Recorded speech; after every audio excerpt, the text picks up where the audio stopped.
मिलने के लिए, उनका आशीर्वाद देने के लिए उनका स्वागत करते हैं। अभी आने में विलंब है, जैसे उनके आने की सूचना मिलेगी वैसे हम स्वाध्याय पूर्ण करके उनके स्वागत के लिए उपस्थित रहेंगे। तब तक अपना स्वाध्याय आगे प्रारंभ करते हैं। जय श्री ओम नमः सिद्धेभ्यः नमो अर्हन्ताणं नमो सिद्धाणं नमो आयरीयाणं नमो भुवज्झायाणं नमो लोके सव्वसाहुणं मंगलम भगवान वीरो मंगलम गौतमो गणे मंगलम कुंद कुंदाद्यो जैन धर्मोस्तु मंगलम सर्वमंगल मांगल्यम सर्वकल्याणकारकम प्रधानम सर्वधर्माणां जैनम जयतु शासनम जीवम जीवम दौवम जिनवरवसेन जैन निर्देष्टं देविन्दविन्दवन्दं वन्दे तं सर्वदा शिरसा।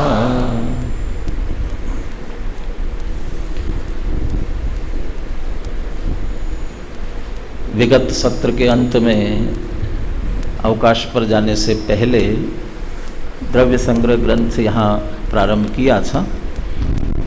2 अधिकार पहले पूर्ण हो चुके थे और तीसरा मोक्ष मार्ग अधिकार बाकी था। वह भी इस सत्र में प्रारंभ से ही इस पर यहाँ स्वाध्याय चल रहा है और आज ये तीसरा अधिकार भी मोक्ष द्रव्य संग्रह ये पूर्ण होने जा रहा है। 57 और 58 ये 2 गाथाएँ, इसमें मुख्य रूप से 57 भी गाथा, 58 तो पूरे ग्रंथ के उपसंहार रूप से गाथा है। आचार्य अपनी लघुता प्रदर्शित करते हुए लिखते हैं वो अंतिम गाथा है। यहाँ प्रकरण मोक्ष मार्ग का चल रहा था और मोक्ष मार्ग की प्राप्ति ध्यान से होती है, इसलिए प्रसंग प्राप्त ध्यान का वर्णन चल रहा था, वह भी पूरा हुआ है। ये उस ध्यान के प्रकरण का उपसंहार वाली गाथा है। इसमें भी बहुत कुछ विषय विशेष है। वैसे तो मूल गाथा से ही चर्चा कर रहे थे, टीका में से जो विशेष विषय है उसके भी एक सामान्य चर्चा करेंगे। 257 पेज है, 57वीं गाथा है।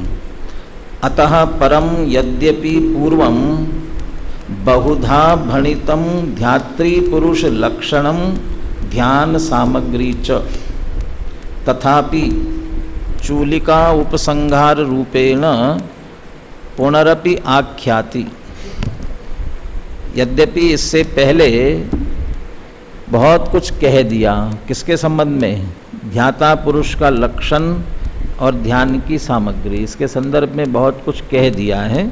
फिर भी चूलिका और उपसंहार रूप से, चूलिका तो कही हुई बात को पुनः कहा जा सकता है चूलिका में, और उपसंहार में भी उसे दोहराया ही जाता है, इसलिए वह दोहराते हुए कहते हैं, कुछ विशेष बात भी उसके साथ साथ कहते हैं।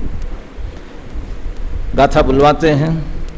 तव सुदवदवं चेदाम जान रह धुरंधरो हवे जम्हा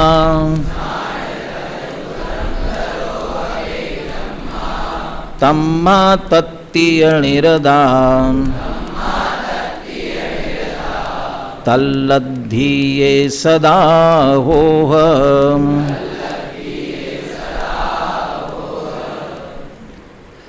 जिस ध्यान की चर्चा की और जिस ध्यान के माध्यम से दोनों प्रकार के मोक्ष मार्ग की प्राप्ति होती है, उस ध्यान में धुरंधर कौन होते हैं?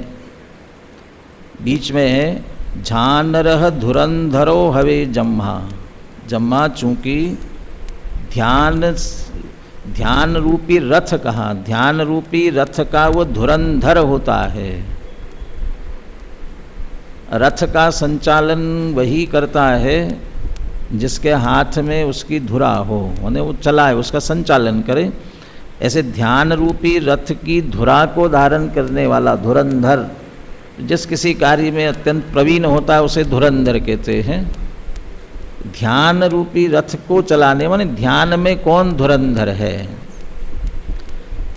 तव सुद वदवम चेदा, तप श्रुत और व्रतवान चेता आत्मा, तप श्रुत और व्रत को धारण करने वाला ध्यान में धुरंधर है। इस अधिकार को प्रारंभ करते हुए निश्चय मोक्ष मार्ग की बात की थी, और निश्चय मोक्ष मार्ग की बात करते हुए तीनों सम्यक दर्शन ज्ञान चारित्र एकमात्र निज आत्मा से प्राप्त होते हैं, इसलिए अपना आत्मा ही निश्चय से मोक्ष का कारण कहा था, आत्मा मात्र। और जब निश्चय ध्यान की बात आई थी तब आत्मा आत्मा में लीन हो जाए, अप्पा अप्प में रमो इनमेव परम हवे जानम, बस आत्मा आत्मा में रत हो जाए, तो अन्य किसी की आवश्यकता ही नहीं है, बल्कि अन्य सब का निषेध किया गया था। अब यहाँ आकर के कहते हैं ध्यान में धुरंधर कौन होता है, ध्यान में प्रवीण कौन होता है? जो तप श्रुत और व्रत को धारण करने वाला है, व्रतवान, तप श्रुत और व्रतवान। पहले जिस क्रियाकांड का निषेध कर दिया और अब पुनः उसी क्रियाकांड पर ला रहे हैं। यदि ध्यान में धुरंधर होना है तो तप श्रुत व्रत इनसे सहित होना बहुत आवश्यक है। इससे सहित वाला ही ध्यान में धुरंधर होता है। ऐसा क्यों ला करके फिर से खड़ा किया? बल्कि इसके साथ साथ ये कह रहे तम्हा तत्तीय निरदा, इसलिए इन तीनों में रत हो। रत काय के लिए? तल लद्धिये सदा होह, उस ध्यान की प्राप्ति के लिए, जिस ध्यान से मोक्ष मार्ग और मुक्ति की प्राप्ति होती है, उसके लिए तप श्रुत और व्रत में निरत हो। यहाँ आकर के फिर से उस तप श्रुत और व्रत की प्रेरणा दे रहे हैं। तल्लद्धिये सदा हो, उसकी उपलब्धि के लिए सदा उसमें तत्पर रहो। तप श्रुत, तप टीका में तो सीधे 12 प्रकार के तपों की ही बात ली है। श्रुत में द्रव्य श्रुत, भाव श्रुत, जिनवाणी, और व्रत में 5 महाव्रत, माने क्रिया की ही मुख्यता है। तो आत्म ध्यान करना है, फिर क्रिया की तरफ क्यों ले जा रहे हैं? क्रिया की चर्चा क्यों कर रहे हैं? समाधि शतक के श्लोकों के माध्यम से और भी चर्चा टीका में की है, उसकी भी चर्चा करेंगे। शिष्य की तरफ से प्रश्न उठा करके उसका समाधान भी करेंगे। ये मूल गाथा में जो आचार्य बात कहने जा रहे हैं, ऐसा क्यों? पीछे निश्चय व्यवहार की संधि भूमिका अनुसार होने वाले क्रिया की अनिवार्यता, इसके संदर्भ में चर्चा करते हुए अपन ने बहुत सी चर्चा की है।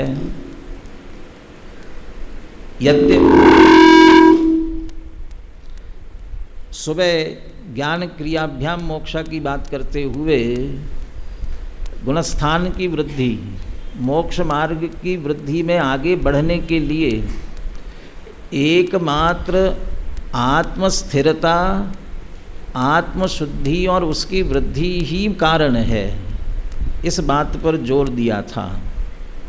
यदि आत्मस्थिरता की वृद्धि नहीं होती है तो गुणस्थान 3 काल में बढ़ने वाला नहीं है। अब बात बदलती है। यहाँ तो ये कह रहे हैं कि तप श्रुत व्रतवान आत्मा ही ध्यान में धुरंधर होता है। इसका अर्थ तप श्रुत व्रत की भी उतनी ही अनिवार्यता है। क्यों? चौथे गुणस्थानवर्ती आत्मस्थिरता का चाहे जितना अभ्यास करे, परंतु पंचम गुणस्थान के योग्य आत्मस्थिरता उसके तब तक नहीं हो सकती है जब तक बाह्य में प्रतिज्ञा पूर्वक नियम से देश व्रत का अंगीकार न हो। चौथे पांचवें गुणस्थानवर्ती ज्ञानी चाहे जितना पुरुषार्थ करे, अंतर का पुरुषार्थ करे, घंटों अभ्यास करे, और रोज घंटों अभ्यास करते हुए बरसों अभ्यास करे, परंतु नग्न दिगंबर मुनि दशा के साथ महाव्रत अंगीकार किए बिना जैसे मुनिराज को हर अंतर मुहूर्त में आत्म ध्यान होता है, आत्मस्थिरता होती है, ऐसा 3 लोक और 3 काल में संभव नहीं है। इसलिए जैसे मुनिराज की निरंतर आत्म ध्यान की स्थिति है, आत्मस्थिरता है, यदि ऐसी आत्मस्थिरता चाहते हैं तो तप श्रुत और व्रतवान होना जरूरी है, उसके बिना हो ही नहीं सकता है। यद्यपि निमित्त और सहचारी है, निमित्त और सहचारी, और सहचारी का अर्थ क्या होता है? साथ साथ में होता है। ये साथ में है ना, ये अनिवार्य है, इसके बिना नहीं हो सकता। मोक्षवाद प्रकाशक के 9वें अध्याय में पुरुषार्थ से मोक्ष प्राप्ति वाले प्रकरण की भी चर्चा की थी। एक कार्य के होने में अनेक कारण चाहिए, जिसमें कुछ कारण तो ऐसे होते हैं जिनके होने पर मोक्ष की प्राप्ति हो भी और न भी हो। कुछ कारण ऐसे होते हैं जिनके होने पर मोक्ष की प्राप्ति हो कि न हो कोई गारंटी नहीं है, परंतु यदि नहीं होंगे तो नियम से मोक्ष की प्राप्ति नहीं होगी। होने पर हो कि ना हो इसकी गारंटी नहीं है, लेकिन यदि नहीं होंगे तो मोक्ष की प्राप्ति नहीं होगी। ऐसे ही ये बाह्य व्रतादिक, उस भूमिका में होने वाली वह क्रिया, उसके होने पर वह स्थिति होगी कि नहीं होगी नहीं कहा जा सकता, परंतु यदि नहीं होगी तो नियम से नहीं है। गृहस्थो मोक्ष मार्गस्थो निर्मोहो नैव मोहवान अनगारो ग्रही श्रेयान, और निर्मोहो मोहिनो मुने, मोही मुनि से गृहस्थ श्रेष्ठ है ऐसा कहा गया। यह मोही मुनिराज से गृहस्थ श्रेष्ठ है, तो गृहस्थ की श्रेष्ठता कौन करेगी? जो निर्मोही है, घर में रह करके मोक्ष की साधना कर रहा है, सम्यक दर्शन ज्ञान चारित्र से संपन्न है, अपनी आत्म आराधना कर रहा है, वो श्रेष्ठ है। तो ये सोचे कि उससे तो हमें श्रेष्ठ कहा जा रहा है, इसलिए अब मुनि दशा अंगीकार करने की कहाँ जरूरत है। वो मुनि होकर के भी बहुत बाहर को कार्यों में उलझते हैं।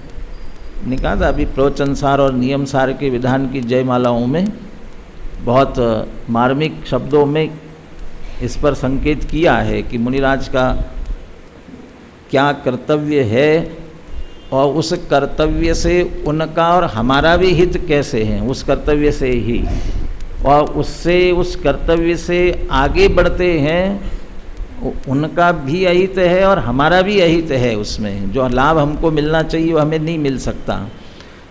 इस तरह की बातें सुन करके कोई कहे कि साहब हम तो गृहस्थ में ठीक है, यहीं रह करके आत्मा की साधना, आत्मा की आराधना करेंगे, अच्छी बात है, कर सकते हैं, लेकिन वैसी आराधना, 6ठे 7वें गुणस्थान की योग्य की शुद्धता, हर अंतर मुहूर्त में आत्मस्थिरता, ये उसके बिना संभव नहीं है। और ध्यान की धुरंधरता की बात जितनी चल रही है, यहाँ जितनी ध्यान की बात चल रही है वो मुनिराज की मुख्यता से ही चल रही है। इसलिए वो मुनि योग्य ध्यान तो तप श्रुत व्रत इनके धारण करने पर ही होती है। साहब ऐसा तो ये तो पराधीनता हो गई, पराधीनता नहीं है, परंतु ध्यान के लिए जैसा निर्भरपना चाहिए, थोड़ा सा भी, जैसे कहते हैं ना कि माथे पर भार रख करके कोई पर्वत पर चढ़ना चाहे तो नहीं चढ़ा जा सकता है, नहीं चढ़ पाएगा, बहुत मुश्किल होगा।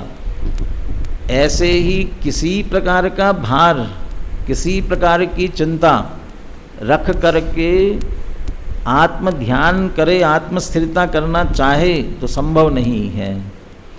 वो बाधक नहीं बन रहा है, लेकिन वह है क्यों? यदि वह है, इसका मतलब उसके प्रति राग अंदर विद्यमान है, और राग आत्मस्थिरता में बाधक बन रहा है।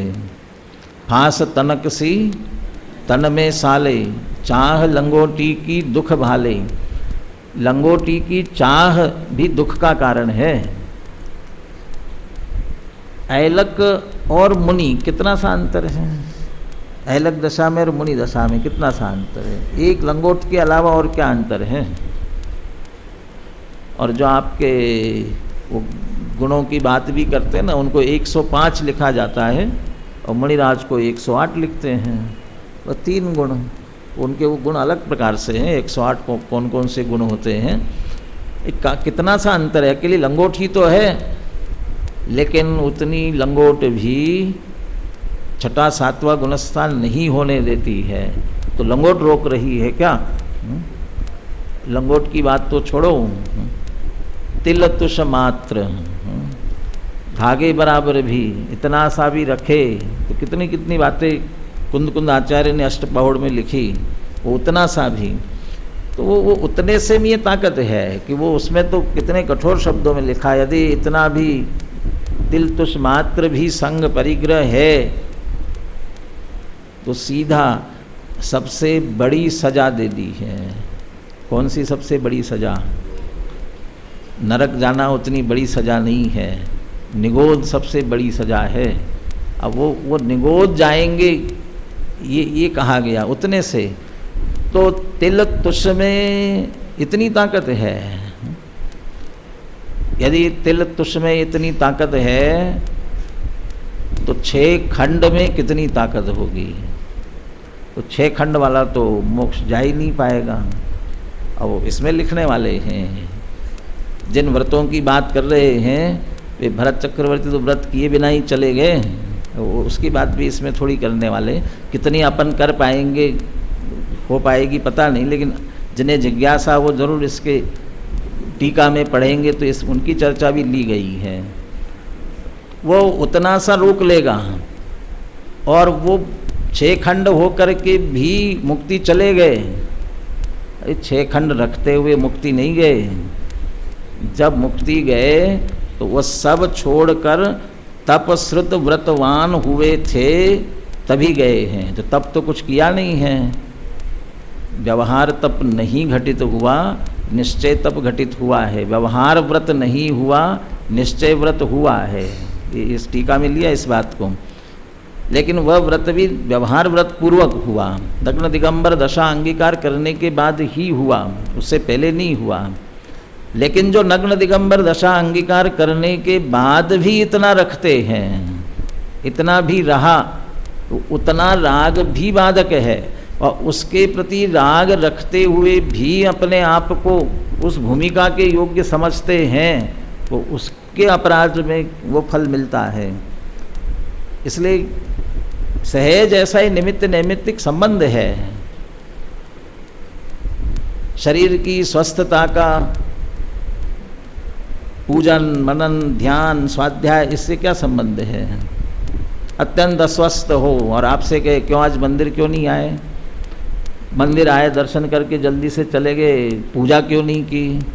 पूजा भी बहुत जल्दी जल्दी कर ली, आज तो अभिषेक क्यों नहीं किया? तेरा स्वास्थ्य ठीक नहीं है। क्या करना, स्वास्थ्य क्या करता है? आज क्या बात है, स्वाध्याय में नहीं आएंगे, स्वास्थ्य ठीक नहीं था। स्वास्थ्य क्या कर देता है? क्या करेगा? अरे शरीर स्वस्थ है तभी तो आप ये सारी क्रियाएं करेंगे। बाहर की अकेली क्रिया की बात नहीं है, मन का उत्साह। आप उत्साहित मन से स्वाध्याय, ध्यान, चिंतन कुछ भी नहीं कर सकते। सारी क्रियाएं अत्यंत उत्साह के साथ शरीर, स्वस्थ शरीर के साथ होती हैं।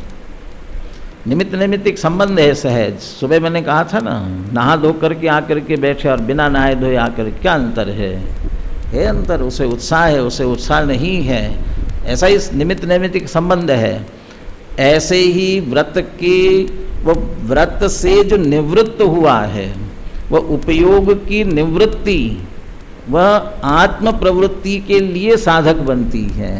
और उस निवृत्ति के कारण से निवृत्ति लेने के बाद आत्म प्रवृत्ति करेंगे तो आत्म स्थिरता बढ़ेगी और गुणस्थान बढ़ेगा। अकेला व्रत लेने मात्र से नहीं बढ़ेगा। नहा धो करके आकर के बैठे तो विषय समझ में आ जाएगा ना। नहा धो करके आकर के तो बैठे अच्छी तरह सुबह, लेकिन उपयोग स्थिर नहीं कर रहे, यहाँ वहाँ भ्रमा रहे हैं, तो कैसे समझ में आएगा। उसका निमित्त नैमित्तिक संबंध तो तभी है जब उसका उपयोग किया जाए। ऐसे व्रत के माध्यम से जो निवृत्ति हुई है, उपयोग जितना खाली हुआ है, उस उपयोग का उपयोग अपने उपयोग स्वरूप आत्मा में करेगा तो गुणस्थान की वृद्धि होगी। तो ध्यान धर धुरंधर का, ध्यान रथ धुरंधर कहा, तब होगा, वही होगा, उसके बिना नहीं हो सकेगा। इसलिए उसकी उपयोगिता। अभी अभी इसके पहले वाली जो गाथा थी, माँ चिट्ट माँ जंप माँ चिंत, ये कहा था कुछ मत करो, परम ध्यान के लिए अप्पा अप में रहो। बस आत्मा आत्मा में रत हो जाए तो परम ध्यान हो जाता है। ये अभी ऐसी निश्चय की बात कह दी, और इसे सोच करके कोई सब कुछ करना छोड़ दे, और उसके लिए तत्काल अंदर से हाथ लगाते हैं। ऊपर से निश्चय की चोट लगाई है तो अंदर से थोड़ा व्यवहार का हाथ भी लगाते हैं। ऐसा मत समझना, कुछ भी बोलो मत, कुछ भी चेष्टा मत करो, कुछ भी चिंतन मत करो। ऐसी जो उत्कृष्ट स्थिति है तब आती है जब तप श्रुत व्रतवान आत्मा होता है। तप श्रुत व्रतवान आत्मा नहीं है तो माँ चिट्ट माँ जंप माँ चिंत अप्पा अप में रहो, ये संभव नहीं है उतना जैसा मुनिराज के हैं। ये निर्भरता के कारण से इस बात को कहा गया है। हिंदी अर्थ पढ़ता हूँ, फिर एक बार गाथा दोहरा करके विशेष चर्चा थोड़ी सी टीका से करेंगे। क्योंकि तप श्रुत और व्रत का धारक आत्मा ध्यान रूपी रथ की धुरा धारण करने वाला होता है, इसलिए हे भव्य पुरुषो, तुम उस ध्यान की प्राप्ति के लिए निरंतर तप श्रुत और व्रत में तत्पर हो। इसलिए व्यवहार पर अभी निश्चय की प्रेरणा दी थी, इसलिए उसके साथ साथ जो निमित्त नैमित्तिक संबंध से अविनाभावी कहो तो भी दिक्कत नहीं है। क्योंकि होता है जिन्हें अंतर में छठे सातवें गुणस्थान की योग्य शुद्धि और ध्यान हो रहा है, उनका बाहर में नियम से महाव्रत आदि होते हैं, ये नियम है, इसलिए वो होते हैं। उसका भी एक तरह से गुरुदेव तो इसमें यही कहेंगे, इससे नहीं हो रहा है लेकिन ये उसके साथ में होता है, ये होता है उसका ज्ञान कराया है, उसका बराबर यहाँ ज्ञान कराते हैं। बोले गाथा और एक बार पद्यानुवाद यहाँ का बोलने का प्रयास करें। तव सुद वदवम चेदा जान रह धुरंधरो हवे चम्हा तम्हा तत्यनिरदा तल्लद्धिये सदा होह तपधारे अर आगम पढ़े व्रत पाले आत्म इम बड़े ध्यान धुरंधर भय सिद्धि करे तीनू धरि शिव रमणी वरे। इनको धारण करने वाला ही ध्यान के मार्ग पर आगे बढ़ता है, इसलिए इसकी चर्चा की गई। 258 पेज पर नीचे से एक ध्यान सामग्री की बात की गई है, क्यों सूचना नहीं आई है। चलिए दादा आ गए हैं, संक्षेप में यहाँ जनवाणी की चर्चा करके अपन पूर्ण